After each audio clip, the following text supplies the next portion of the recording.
Attention au mot solde sur votre site e-commerce. C'est le sujet du podcast de ce jour. Petit podcast très simple, très court, mais attention au mot solde sur votre site e-commerce. Je vois beaucoup d'e-commerçants, de dropshippers utiliser ce mot. Dites-vous une chose, c'est que c'est complètement illégal d'utiliser le mot solde quand ce n'est pas la période de solde. Voilà, c'est complètement illégal.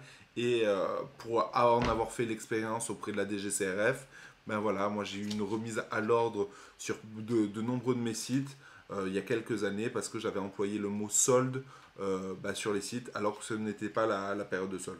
Bon, ils ont été assez indulgents à cette époque, mais je sais pour avoir un ami qui s'est fait réprimandé il n'y a pas longtemps, je sais que maintenant ils sont un peu plus durs. Donc faites attention, mettez bien à jour, au lieu d'utiliser déjà le mot solde, vous pouvez utiliser le mot promotion. Faites attention à quelque chose d'important, c'est le fait de faire des fausses promotions toute l'année. Le fait de faire des fausses promotions toute l'année, pour la DGCRF, c'est aussi voilà, c'est répréhensible dans le sens où on ne peut pas avoir un site avec non-stop des réductions. Donc, enfin, des promotions, en fait, c'est. Vous pouvez faire des réductions avec une roue, avec un pop-up, un code promo, etc.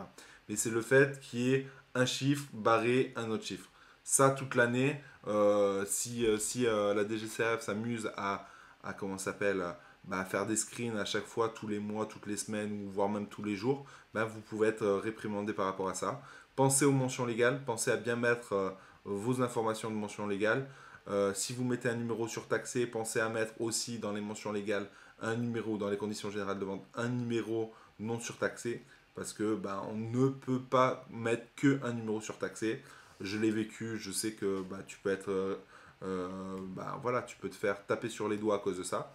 Donc faites attention à ça. Donc mettez les mentions légales, enregistrez-vous auprès de la CNIL. Voilà, c'est très très important parce que des contrôles ça existe. Dites-vous une chose, c'est que la DGCRF, ils ont accès à beaucoup de choses. Donc voilà, faites bien les choses par rapport à ça. Et donc c'était juste une petite picouse de rappel qui va durer à peine 3 minutes et qui vous dit faites attention à ça, pas de mots soldes et tout ira bien. Voilà, si cette vidéo vous a plu, voilà, je pense que une petite picouse de rappel, ça fait jamais de mal. Donc un petit like. N'hésitez pas à regarder dans la description, il y a la vidéo sur l'Ecom Life. Ecom Life, c'est une aventure. C'est une aventure qui est très belle. Regardez le lien, ça vous ramène vers une autre vidéo de 6 minutes. J'ai mis du temps à la faire et je trouve que le travail est plutôt sympa. Et après, ça renvoie vers un programme à 2 balles donc, pour monter votre shop en ligne. Donc voilà, vous pouvez y aller, il n'y a pas de souci. Sinon, vous avez plein d'informations sur mon site. Et puis voilà, allez, sur ce, je vous dis ciao dans une prochaine vidéo. Ciao.